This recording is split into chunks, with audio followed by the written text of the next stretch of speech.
Let us know some symptoms linked to glucose spikes. Cravings.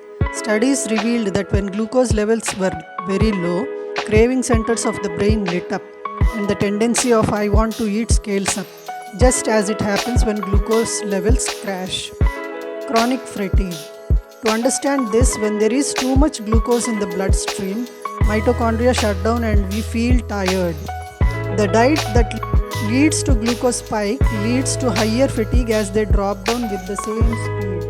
Flat glucose curves help mitochondria to function normally. Constant hunger.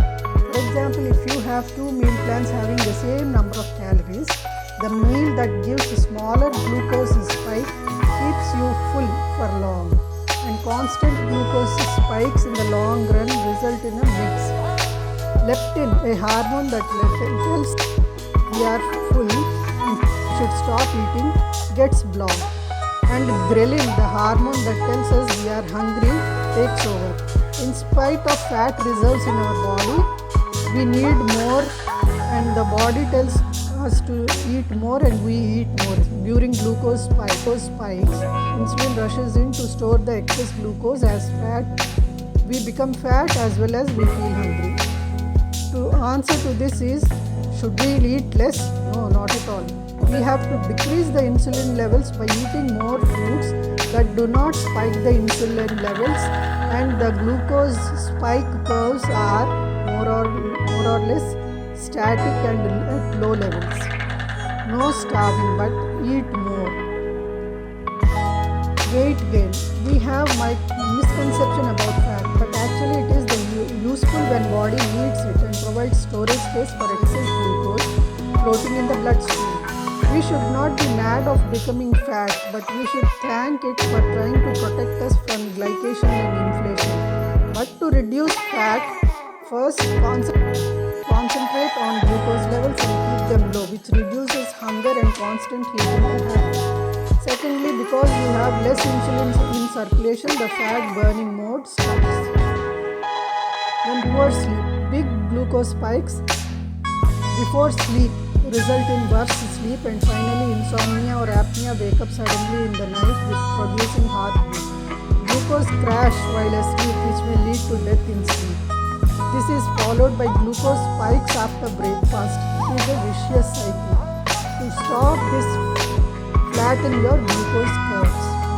Mental health. Brain does not have sensory nerves. When something is wrong, it cannot alert you with pain. You feel mental disturbances like anxiety, low moods, distress, etc. Flattening the glucose curves is the only answer. Mood. The glucose levels influence your behavior and interactions with other people. Due to ups and downs, we get irritated by our partners and punish those around us. Glucose spikes lead to low tyrosine level, which is a neurotransmitter that affects our mood. As a result, we are irritated and angry. Gut health. Gut is where our food is processed. Glucose spikes result in inflammation, which can cause holes in the gut lining. Toxins that are harmful get through the holes in the lining that can lead to leaky gut, gas, bloating, food allergies, and other autoimmune diseases. Bad food helps bad bacteria to thrive in our gut, and good bacteria decreases in number. Prevention is again flattening of glucose curves. Then wrinkles and aging. Thousands of glucose spikes from childhood to old age decide how old you look externally and internally. Due to glycation and inflammation are responsible for slow dehydration of cells, and they damage the collagen that causes sagging skin and wrinkles. Thus, joint pains, arthritis, osteoarthritis, etc. Acne and skin. Glucose spikes are responsible for acne, eczema, psoriasis, etc. Again, the result of this is flatten your glucose curves. PCOD. Whether it is PCOD, fibrosis, endometriosis, menopause symptoms, etc. are due to hormonal imbalance. Glucose levels are the culprit. Keep watching. Like, share and subscribe.